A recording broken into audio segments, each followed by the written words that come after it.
कैसे हो मेरे बच्चा लोग। देखो पिछले वीडियो में हमने देख लिया था कि रूल्स क्या होते हैं कॉनकेव मिरर के। अब अगर हमें रूल्स पता है तो हम आराम से रे डायग्राम बेसिकली बना सकते हैं। कैसे बना सकते हैं देखो जल्दी जल्दी। सबसे पहले हमने बोला कि रे डायग्राम हमें बनाना है किसी भी कॉनकेव मिरर का। कॉनकेव मिरर के बारे में लाइट के बारे में प्रीवियस लेक्चर्स में मैंने बना रखा है, तो आप जाके प्लेलिस्ट में देख सकते हो। सबसे पहले देखो आपको ज़्यादा कुछ करना नहीं है, बस जो आपका इंसिडेंट रहेगा उसको बार बार चेंज करना। मतलब आपने जो ऑब्जेक्ट रखा था ना उस ऑब्जेक्ट को पहले आगे रखिए, फिर पीछे रखिए, फिर और पीछे रखिए, फिर और पीछे रखिए, ऐसे पीछे पीछे लेके चले जाती है। तो सबसे पहला हमारा जो केस बनता है, केस नंबर 1, हमने कहा पोल और फोकस के बीच में रखते हैं। देखो भाई यहाँ पे साइड में देखो एक डायग्राम है, यहाँ पे जो मैंने ये बताया तीर लगा के, ये हमारा भाई पोल, ठीक है, क्या ये हमारा पोल, और ये है हमारा फोकस, ये हमारा हो गया फोकस। तो पहले ही हमने ऑब्जेक्ट यहाँ पे रख दिया। कहाँ पे रख दिया? बीचों बीच में। किसके बीच में? फोकस और पोल के बीच में रखते हैं। तो मिरर जो इमेज बनेगा वो इमेज बनेगा बिहाइंड द मिरर, मतलब मिरर के पीछे बनेगा, और वर्चुअल रहेगा और इरेक्ट रहेगा। दैट मीन्स रियल में टकरा नहीं रहे। साइज जो रहेगा वो मैग्नीफाइड रहेगा। देखिए कैसे, डायग्राम से समझते हैं कि कैसे होगा। डायग्राम पे आ जाइए। हमने बोला कि हमने कहाँ रखा है, ये हमने फोकस है, ठीक है, और ये हमारा पोल है। हमने यहाँ बीचों बीच में रखा बी और ए बी हमारा ऑब्जेक्ट था। जैसे ही मैंने इसको रखा तो पहली लाइन हमारी सीधे जाके मिरर पे टकराई।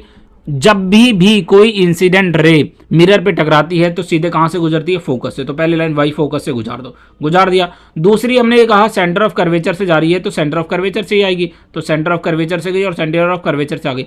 अब अगर इसको हम डॉट डॉट डॉट डॉट ऐसे करते जाए तो ये गैप ऐसे बढ़ता जाएगा, कभी मीट नहीं करेगा। और जब तक दो रे मीट नहीं करती इमेज का फॉर्मेशन नहीं होता। तो हमने क्या कहा कि अगर हम पीछे की साइड में चले हैं मिरर के तो जाके डॉट टकराने की संभावना है, इसीलिए हम बोलते हैं कि बिहाइंड द मिरर बनता है इसका इमेज, ठीक है।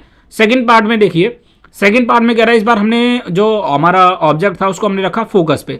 तो हमारा जो इमेज बनता है वो इन्फिनिटी पे बनता है, रियल बनेगा और उल्टा बनेगा, वेरी लार्ज, बहुत बड़ा इमेज बनेगा। देखो कैसे बड़ा बनता है, हमने फोकस पे रखा इस बार, ठीक है। सेकंड डायग्राम पे आ जाइए। सेकंड है हमारा फोकस, ये हमने फोकस पे रखा, ए बी हमारा ऑब्जेक्ट का नाम था।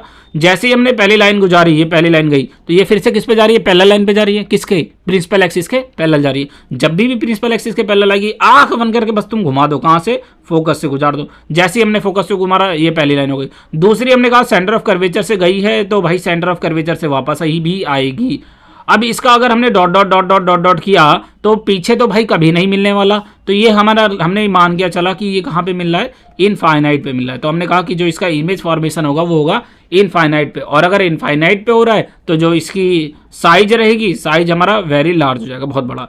थर्ड केस देखिए भाई लोग, थर्ड केस में कहा कि अब थोड़ा सा और पीछे लेके जाओ। हम ऑब्जेक्ट को क्या कर रहे हैं? पहले हमने मिरर के पास रखा था, फिर थोड़ा पीछे पीछे पीछे पीछे पीछे लेके जा रहे हैं। इस बार हमने फोकस और सेंटर ऑफ कर्वेचर के बीच में रखा। तो हमने कहा कि beyond the centre of curvature, centre of curvature के बियॉन्ड बना, रियल बनेगा, फिर से इन्वर्टेड बनेगा और मैग्नीफाइड रहेगा इसका भी जो साइज रहेगा। देखो कैसे, थर्ड केस में आ जाओ।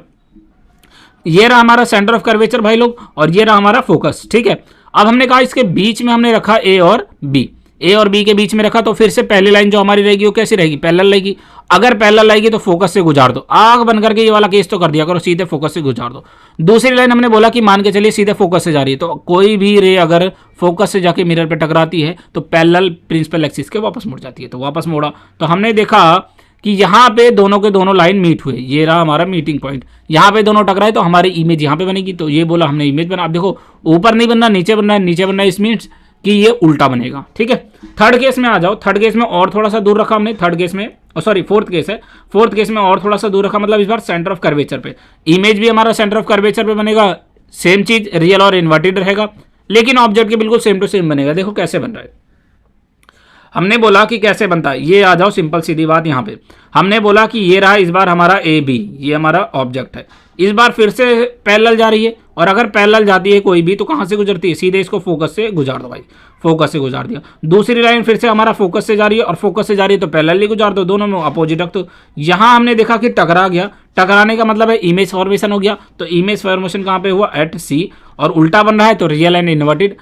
रियल का मतलब क्या है? रियल इमेज का मतलब है कि अगर मिरर के फ्रंट में बन रहा है, कहाँ पे बन रहा है? फ्रंट में बन रहा है, तो हमारा रियल बनेगा, रियल इमेज रहेगा। और रियल और वर्चुअल में डिफरेंस देखना चाहते हो तो प्लेलिस्ट में देख सकते हो, डिस्क्रिप्शन बॉक्स में लिंक भी दे रखा है, वहाँ से भी देख सकते हो, ठीक है। नेक्स्ट वाला केस है। नेक्स्ट वाले केस में इस बार हम सी से और थोड़ा सा पीछे ले जाएंगे। हमने बोला ना थोड़ा सा पीछे पीछे लेके जाओ, तो इस बार सी से बियॉन्ड रखा हमने, सी के बियॉन्ड रखा, ये रहा फिर से हमारी लाइन जाएगी सीधे, सीधे गई तो कहाँ से गुजरती है भाई, ये तो तुम रट गए होगे, फोकस से गुजार दो, गुजार दिया। दूसरा हमने बोला कि अगर मान के चलो दो केसेस हो सकते हैं, या तो हम सेंटर ऑफ कर्वेचर से इसको गुजार दे सीधे करके, तो सेंटर ऑफ कर्वेचर से सीधा वापस चला जाएगा, तब भी यहाँ पे टकरा रहा है। और दूसरा केस अगर मैंने बोला कि अगर मान के चलो सीधे पोल पे लेके जा रहे हैं, तो पोल पे लेके जाएंगे, फिर से पोल से वापस गुजर जाएगा, तब भी हमारा टकराया यहीं पे।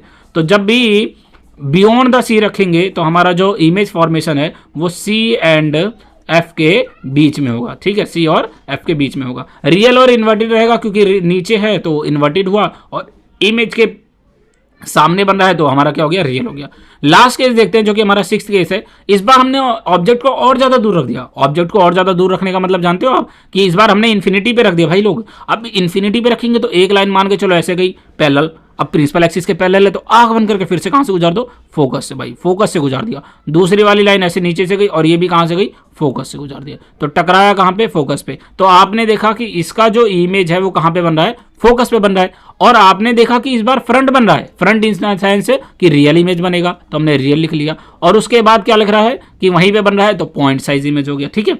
तो ये थे हमारे 6 के 6 केसेस कि रे डायग्राम कैसे बनाया जाता है। सबके आपको बस याद रखना है कि जितना हमने ऑब्जेक्ट को पीछे ले जाना है उतना इमेज पास में बनेगा मिरर के, ठीक है। इसके बारे में ये डायग्राम आप देख सकते हो और ये पॉइंट देख सकते हो कि आपको लिखना क्या, जैसे लास्ट वाला हमने कहा था ना, फोकस पे बनेगा, रियल इन्वर्टेड होगा और साइज जो होगा बिल्कुल पॉइंट साइज होगा। तो ये था हमारा कॉनकेव मिरर में रे डायग्राम। वीडियो अच्छी लगी हो तो लाइक वाइक कर लो और चैनल को सब्सक्राइब कर लो। सारा का सारा 10th क्लास का कंटेंट आपको मिलने वाला है फ्री में। जाओ प्लेलिस्ट बन रखा है, प्लेलिस्ट में जाके देखो जल्दी जल्दी चैनल पे, ठीक है, और अपने यार दोस्तों में भी शेयर कर दो। बाकी का इसके नेक्स्ट पार्ट में करेंगे। Thank you.